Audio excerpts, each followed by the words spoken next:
Welcome to the CEFACT Global Trust Registry project. This is the second of the sort of two meetings we have very close to each other in terms of time. So about 17 hours ago, we had a meeting with a number of participants from the Indian government and also from the Spanish registrar, who's my co-lead, Alina Nicagales, and also from Austrade, from Australia. We had a couple of participants from Austrade. Now, what I'm trying to do is establish a bit of a pattern here in terms of how the meetings kind of work. So it seems funny with only two others on this call, but the idea would be that we make sure that participants, particularly if they're new, have introduced themselves, and then we can sort of, I'll explain to you what I'm proposing as an agenda, and I'm willing to have other people say, I'd like you to talk about this, or can we hear about that, and so on. So that's my sort of general principle. So just for the process of seeing if the process works, would you both mind introducing yourselves? And you go first. Hi, so I am Anne from Canada. I work in the space of supply chain management and lately in digital product passports. And I obviously been very interested in UNTP, which led me to find out about this initiative. And I'm happy to participate and support in any way I can. Thank you very much, Anne. Andre? Can you talk at the moment, Andre? You're on mute, by the way. I'm not sure you're going to be able to hear me. We can. Your noise cancelling is working quite well. No, it is. We can hear you. Okay, well, let's do this another time then, Andre. Andre Olav is on the call. And give me 5 minutes. Give me 5 all right. minutes. Okay, well, I'll make progress, right? And when you're ready, give us a hoy. Okay, a quick reminder, I think you may have seen this the last time we did these talks. There's a code of conduct, so the project will work under a number of sort of parts of the CEFACT ways of working, one of which is the code of conduct. I know that the people on this call will have no issues with the code of conduct that's presented here. And one of the reminders that the code of conduct has is around the intellectual property rights that are required to participate in this project, recognition of these things, and they're basically labeled a bit more clearly here in terms of developing kind of royalty-free open specifications and so on. So there's quite a lot of detail that's available if you're interested in this space to find out more about what CEFACT writes about intellectual property rights. But the fundamental principle is that what we produce here in this project should be open and free to use for all. We also talked last time about the objectives, and this is really just to prevent a misunderstanding that the Global Trust Registry title might give to people about what the project is about. So we've written a kind of list of wills and won'ts, and those will probably get sharpened in the sense of made clearer and more transparent for people as we progress. But there's basically kind of 4 wills, 4 won'ts, and the idea is to reassure registrars in particular that what we're trying to do is in a sense to empower them, not to disintermediate them or to do anything else. It's really respecting kind of what they currently do in their role and trying to amplify the value of that role in trade in particular. And I guess the other side of that coin is that we're not discouraging people producing products and ecosystems and doing things that are valuable to communities. But the recognition is, if you like, that what we produce will be an open standard. Others may implement it and make good out of that, both in terms of social good and also in terms of commercial value. 3 phases to this whole body of work.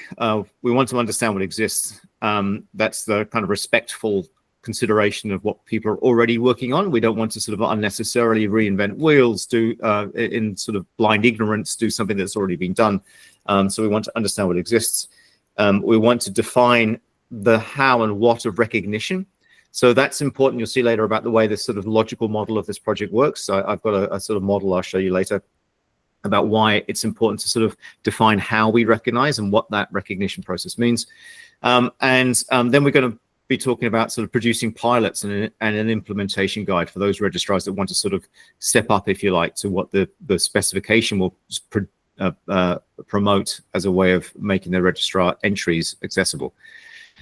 So this is the real simple explainer I ran through last night, and my voice went a bit croaky last night, so I'll try and keep it even fewer words and even shorter. So the basic idea, and if you're on a phone, Andre, you won't be able to see this, but I'll share the deck with you, is let's imagine we have a buyer in a supply chain who is being approached by a new supplier, or they've approached new suppliers and they want to determine whether they should engage with them or not. And what will inevitably happen in a normal sort of trade environment is that the supplier will provide some samples of the product that they produce in some way or other. They will also provide documentation about themselves and about their accreditations and things. So there's a bunch of sort of documentation as products. In the sort of scheme of things, what's going to now happen is that the buyer wants to make some checks. Sample, check the product quality, check the claims that have been made. Now, in the current world, mostly these are sort of PDF documents that are sent, emails and perhaps physical correspondence, and there'll be physical products, of course, because that's part of the parcel of the real world exchanges.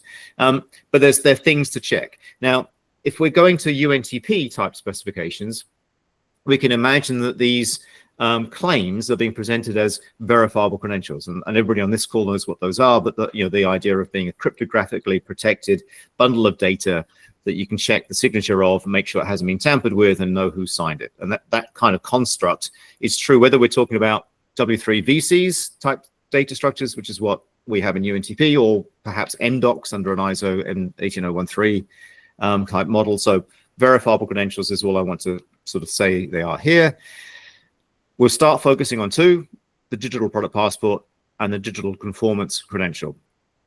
So the product passport is this idea it's issued by the shipper of the goods, or the product manufacturer in our case, and is the carrier of product information for the product item, as well as a bunch of other things that may want to be claims made about the product.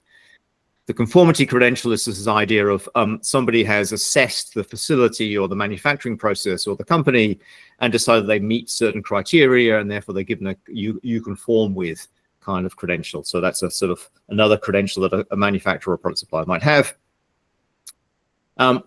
Looking more detail at the digital product passport, it's basically a set of claims that are being made by the manufacturer about their product. It will include, importantly for this correspondence, this conversation, the business identity that they claim to own, that they claim to be. And in a sense, that identity is linked to the way they've signed the data. So we need a way of sort of getting this idea of the signature and the ID are kind of bound to each other in a way that can be trustworthy. So that's the kind of key thing. Now, what the verification process can do for any verifiable credential is see, it does the key that I've been provided unlock this verifiable credential? Does it prove that it hasn't been tampered with, and so on? So I'm in a sense, I'm sure that the claims are what the claims are. I just don't know whether or not they're made by the right person, and so on. It's sort of a secondary level of checks. So that's expanded on this slide. Is that business ID the right of the presenter to use? Are they actually that company? Is it their business ID? Are they who they say they are? That's the kind of thing that a buyer might be making sure of. Now, that, if you imagine in the supply chain, could be a fake injection of a supplier into the supply chain, someone who's masquerading as another company, presenting credentials that aren't theirs to present, trying to get into a supply chain and so on. So there's a bunch of reasons why it's important, as well as the legal reasons about who am I making a contract with. To do this sort of thing, the buyer needs an authoritative source for this sort of buyer ID and digital signature matching. They need to sort of know for sure, right? And that's where this other part of the UNTP spec comes into play, and that was the kind of catalyst for this whole project, an idea about a digital identity anchor.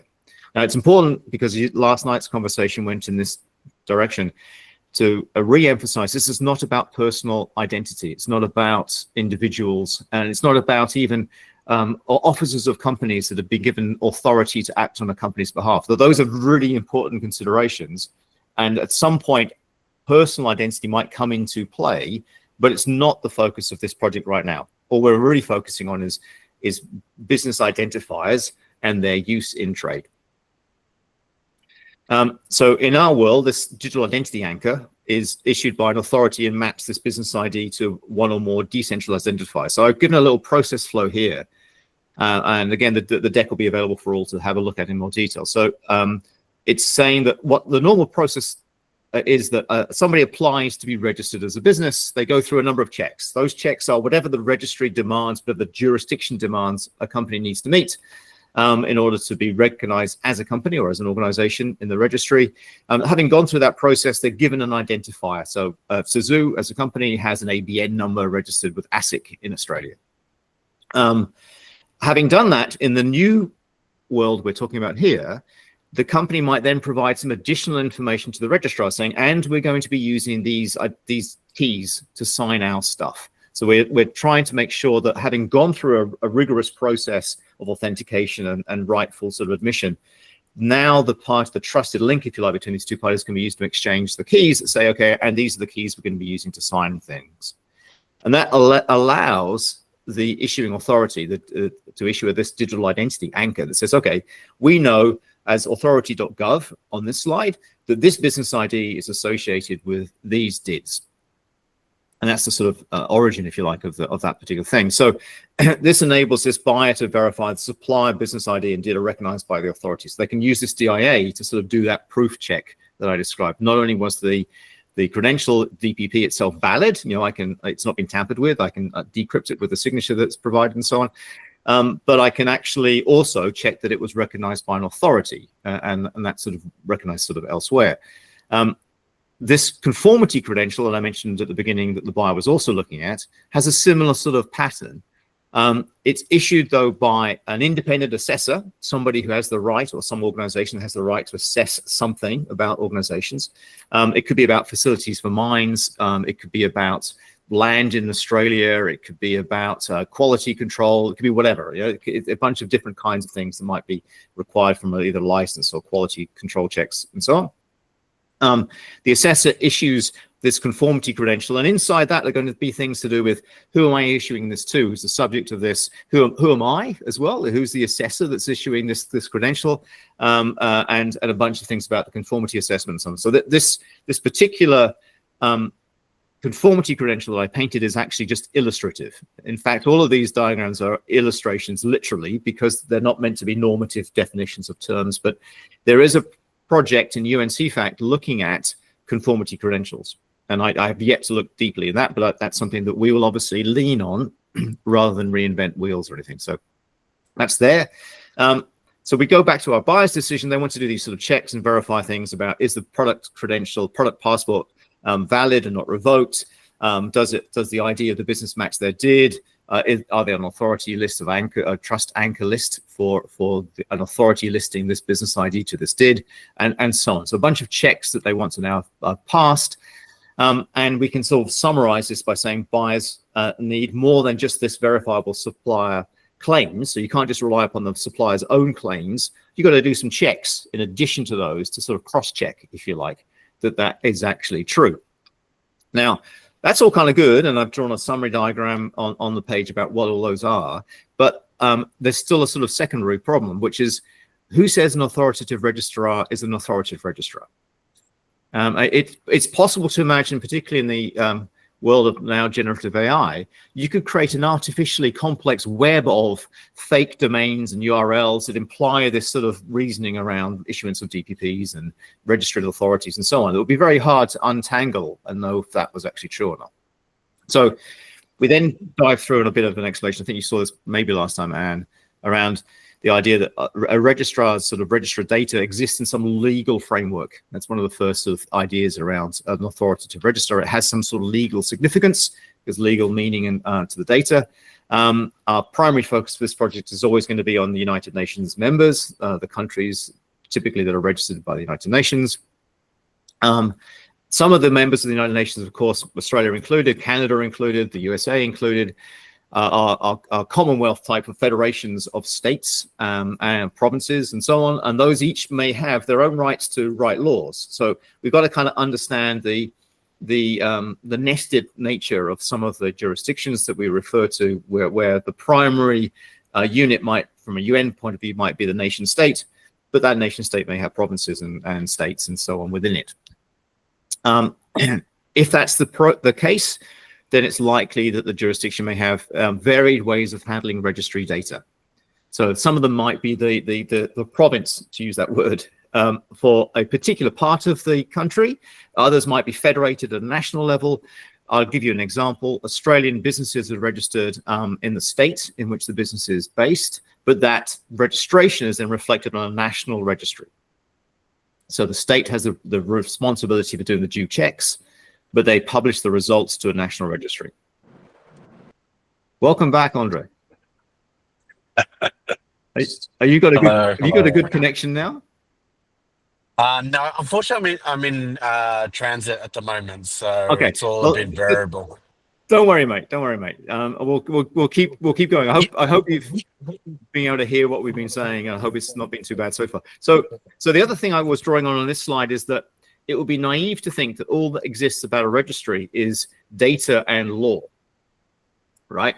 The other things that are, it's like a Russian doll drawing I've done here. It's like around the registry data are operations about that data and about the administration of the unit itself. Then there are services that it provides for people to access data or manage data and so on. Then there's the governance of that whole thing around the outside of all that. And of course, then it sort of fits inside a legal framework that says it has the right to exist and it has these roles and responsibilities.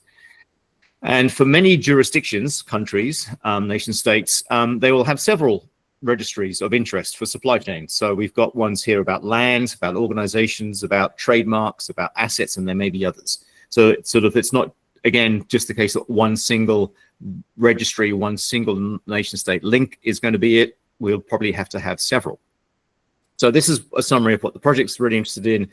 Sovereign country nation states, authoritative registers of things that are important to supply chain transparency. So a bunch of things that are interesting to do with supply chains in particular. And then for each of these registries, we've got to understand things like what's its name?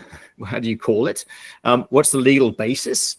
In what part of that country's law is that registry kind of recognized? So that gives you an understanding as a reader, I suppose. What does it mean to be registered as a company in Canada or in Australia or in, say, Panama? And there may be different meanings if you're a company registered in these places, and that might give different legal protections to the buyer in our little model of buyer supplier.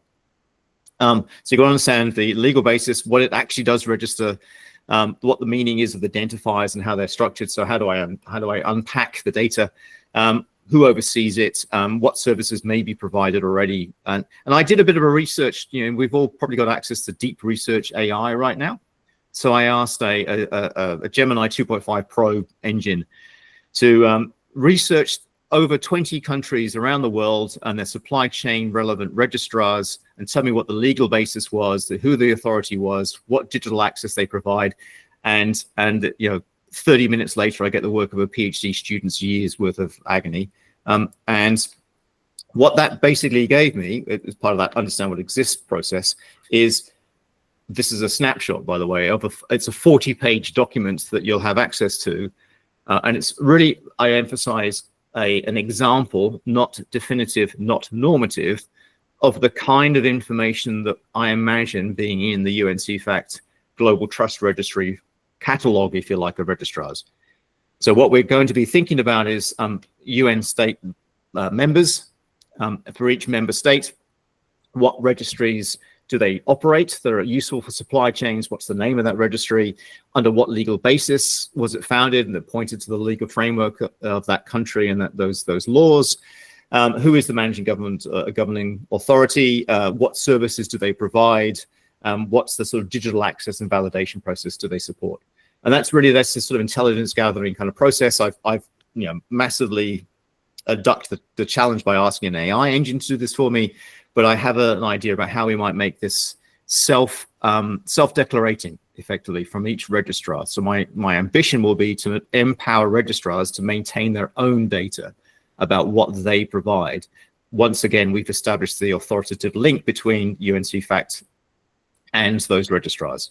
So it's up to them to maintain the accuracy of their data rather than UN CEFACT to oversee it beyond certain sanity checks, right? My thinking, having done that, is that even a simple but trustworthy registry will actually be really useful.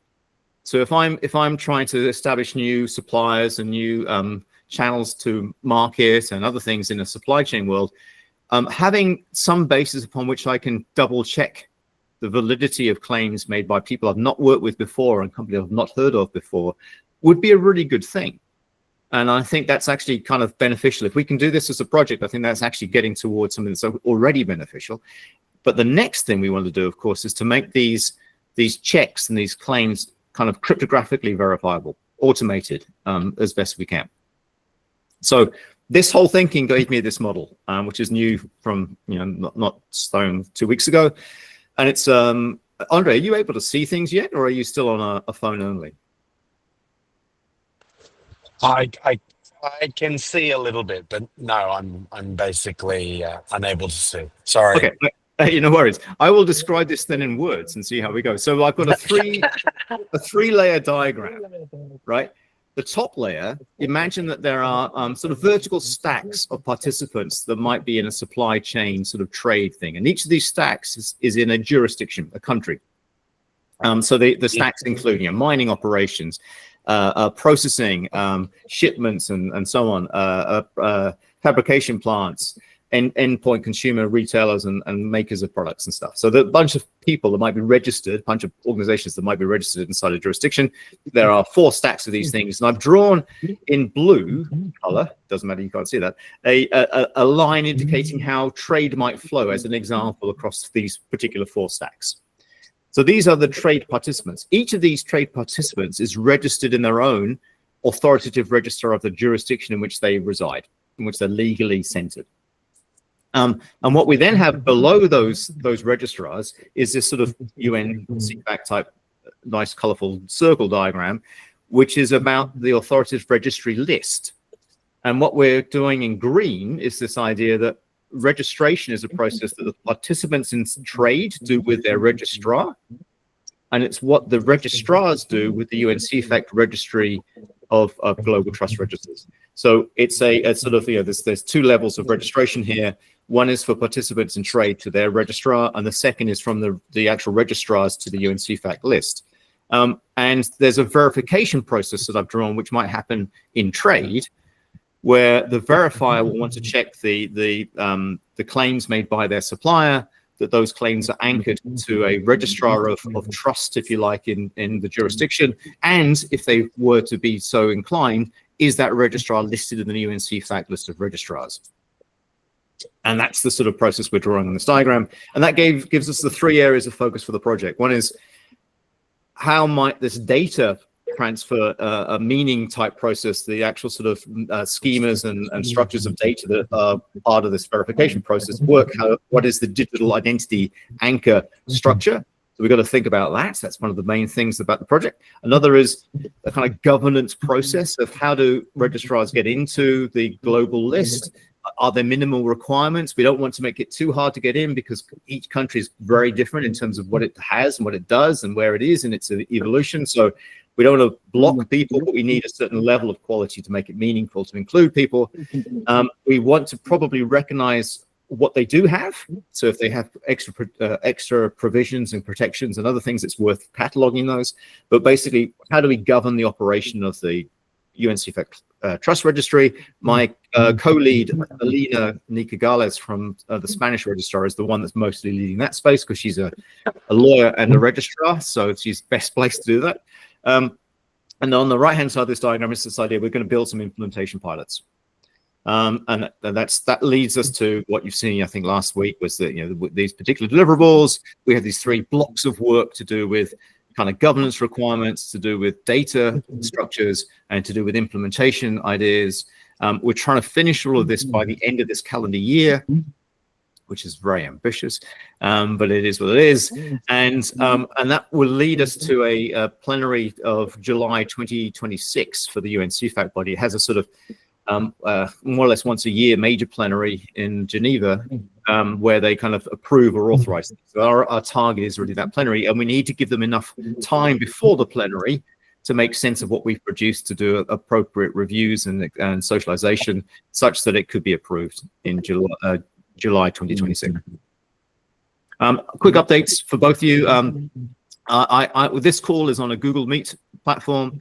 I've so far, because it felt easier, done everything on Google stuff, Google Docs, Google Slides, whatever. Not because I'm a Google fan, but I just have free access. Well, free. I have corporate access to it, and I can make it free for others to participate. And also, I felt it easier for people to edit documents and do things in that sort of environment than working in a GitHub environment, which is my kind of one of my other choices, where phrases like forking and pull requests have to come into play when you want to edit a document, which for some people is foreign. So I kind of went this way, but I've actually been kind of steered towards using it, this collaborative UN CEFACT environment, CUE, which is based, as I said before we started recording, on the Atlassian environment. And I've got to make a migration of content through to there. At the moment, everything is still on the sort of the very simple site and some other things. So that was it, guys. What questions might you have? Okay, I have a couple questions. So I get the understanding. So the first phase, we more or less produce a catalog of, of all possible, all the countries in the world that are members of the UN. And like you said, all the registries that they have and responsibility. Okay, so that's a lot of work. Then we move on to the next two phases, right? Can I agree with you and then slightly refine that, Anne? Okay. So you've just made a very true statement. That's a lot of work, right? Imagine that this catalog has two types of data in it. One is an active participant has signed up to working on the UN CEFACT catalog, and they are actually maintaining the data. So they verify the data. They confirm the data is accurate. And the other entries are like in pencil. They're just illustrative of what's available on the public network, but they're not verified. They're really, so we are actively working with the Spanish registrar, of course. We've had the Indian registrars over the last week, this week, join in and express a strong interest in participating. I had Austrade join us yesterday for the meetings, and I'm very hopeful that we'll get some active participation from Austrade. Of course, I'm very keen on the Canadians joining in too, but that might only be 4, right? But 4 would be enough to prove the principle, and then we basically do the recommendation. So I don't need to get every country in the world's registrars on board and do it, because that is, as you rightly say, it's a big piece of work, but that can take years. Right? That's okay for that to take years. We need to prove if this adds value, and we can do that with fewer registrars than all the registrars to do so. So what you described is absolutely right, but I can do things in parallel, and I don't need to be complete about the understanding of the world. I'm sorry, I stopped your flow. How was only your first point? No, actually, what you said actually answered this. My second question, which I hadn't asked, is how we get all the countries to actively participate or accept any kind of recommendations. But you already answered that question, so we don't need to get, or we probably wouldn't be able to get to that point with our limited resources and time, right? So if we can prove that it would work with a small number of nations, then we can showcase to others who would eventually see. Perfect. Okay, all right, I got it. Because I'm thinking of how to get how the heck do we get 193 countries? Yeah, exactly. And not even actively participate, but even to consider the concept. It might be quite a bit of work to. So what happens for us practically is we come up with some very good recommendations. We show that it's possible and it adds value, and it's not too onerous to make this work. We publish that in July 2026. It goes to all of the countries that are part of the UN. It becomes a recommendation, and then it becomes kind of, I guess, advertised or promoted or whatever. And before we even get there, we will obviously try to increase the number of registrars that are participating, increase the number of supply chain participants that want this to happen. You build the momentum. But yeah, of course, by July 2026, I would be delighted if we got 4 or 5 registrars actively participating. That would be huge for me, and that would leave 187 to go. Right.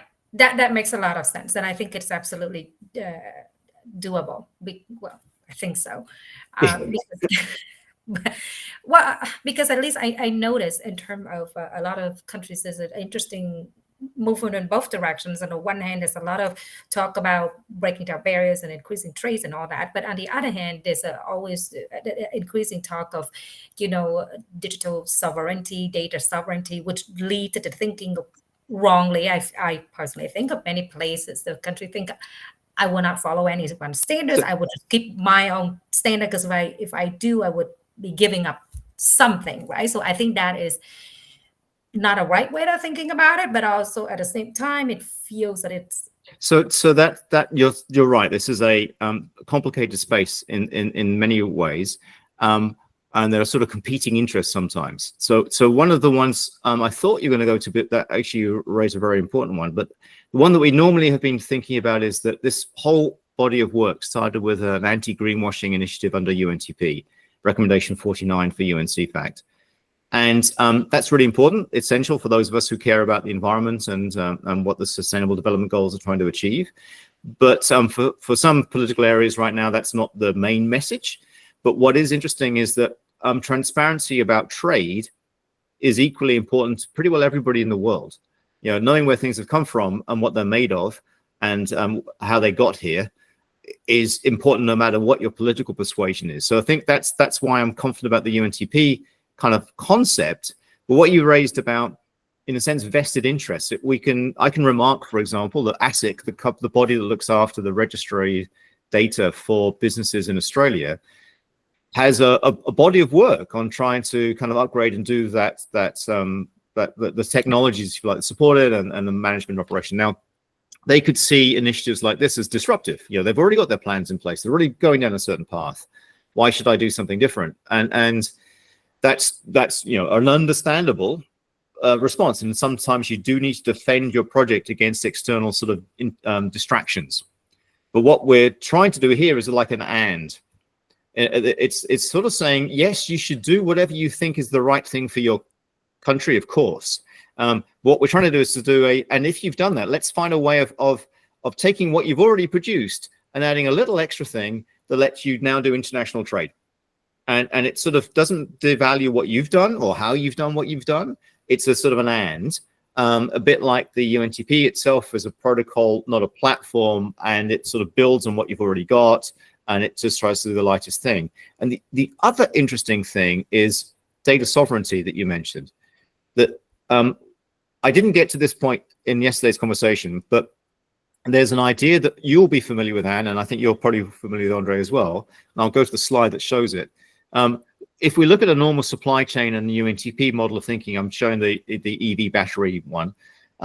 There's a whole bunch of credentials that are passing around, all this sort of stuff. But this is how we normally explain a complicated supply chain. But the interesting thing is the data is issued by the owner, if you like, of the data, by the manufacturer or the processing plant or whatever. They keep it, in a sense, local to themselves, and they provide access to it. This is a linked data model. And if we take that way of thinking for registrars, you can understand the same sort of thing. It's whilst we might imagine, because it's one of the possible technical paths, that a registrar issues to the holder the certificate that proves they're registered, and now the holder can present it whenever they wish to present it. The sort of classic three-cornered hat model that we see from Trust over IP and other bodies. That's one possible. The other possible is to follow the UNTP way of thinking and say, well, actually, the registrar will make available the data and make it accessible according to certain constraints or rules that they choose to provide, such that the linked data path will work and that you can follow the daisy chain. So there's other ways of implementing. So the sovereignty idea of data, I think we can address with different ways of thinking about implementation. And I think if we approach it correctly, we can recognize the value of what people are doing for their own countries and then position this as an and. That's a great way of putting it. I really like it. It's perfect because it's such a concern that, at least in some parts of the world that I've been talking to, it's a concern that do I lose control over the data? Do I have to share everything, right? And it's at different levels, not just at the government, but at business levels and all that. So I think this is a fantastic way to put it, that they have full control of the data and have the control of whom they want to share the data with. There's no forcing, having to share, all the data, right? Yeah, and it's along the lines of So the origin of this thinking is this idea of race to the top rather than a race to the bottom, that good practitioners will be happy to make visible the data that proves that they're doing the right thing. And those that choose not to will choose not to. And what you'll find is that it's a bit like parts of the supply chain may be dark or rather opaque. I can't see into them. And other parts may be transparent and I can see them. And which parts do I trust more? Well, I trust those that are transparent. And so what the aim is that whilst there's no enforcement that, demand that you make this accessible and out of your control, there's a way of thinking about this that says, actually, we think it will work in your favor and everybody's favor if you make it accessible. And yes, you can still manage the process and have them in your space, your sovereign data. So yeah, cool. I'm glad you like that, because that's kind of what I'm thinking about. That's about how far I got last night. Now, what I finished with on last night was a promise that by this time, in 2 weeks' time, we'll be actually talking about work packages, if you like, things we're actually working on, the documents we've got. We've actually got some documents that Alina has been working on the requirements for registrars to meet, sort of indicative ideas about requirements, the legal kind of terms about the things they should have in place and what those mean and so on. So she's already produced some of those drafts. In a sense, I need to sort of get myself and the project into a shareable place that people can start contributing to those documents and the thinking, as well as the other 2 pieces of work, so that we can kind of get the ball rolling. But the idea is this time in 2 weeks, we'll be actually talking about the kind of concrete progress and the documents we've produced, and we won't need to do the kind of explainer of things. Although I suspect we'll always be explaining it. That's not that we shouldn't worry about that. But I think we'll be moving on to more of the actual do work stuff. Sounds like a good plan. Yeah. Andre, any thoughts from Yes.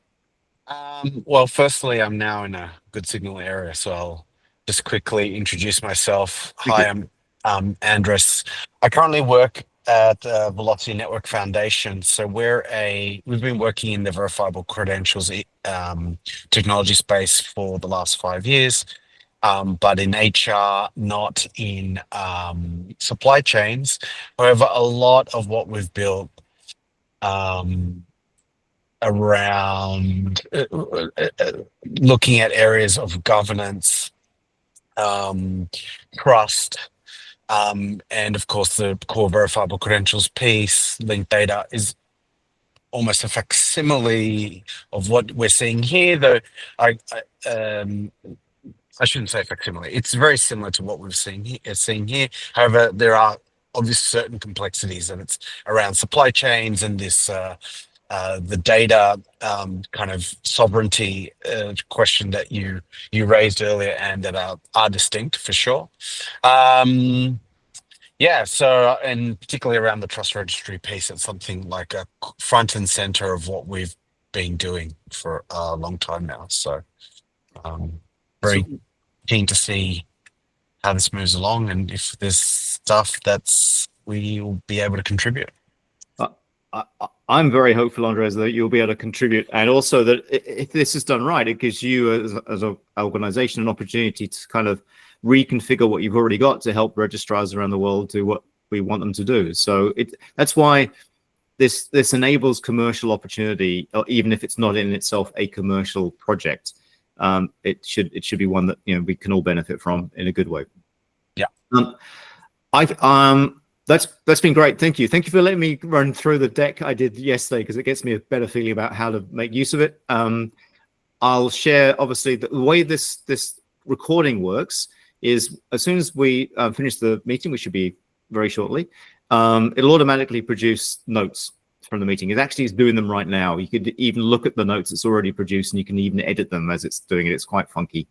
But those will be available on the calendar event itself. So if you look at the shared calendar that we've produced, you can kind of click on like last night's event, and you'll see the recording, the minutes of the meeting that were produced by the AI engine, and the chat messages that were exchanged. So it's pretty good. What we don't get, because I haven't made formal invitations to attend these meetings, is the list of attendees. which is why I'm going to be a bit more kind of careful about the announcement of people who are on the call, just to make sure that they're in the notes. But the reason I don't want to make an invitation for everybody is that, as you've probably both experienced, when you get a calendar invite with like 50 people on it, as soon as you make any change to the calendar entry because you need to make a move for a time zone or because of a public holiday or because of everybody gets like hundreds of emails and it's a total nightmare.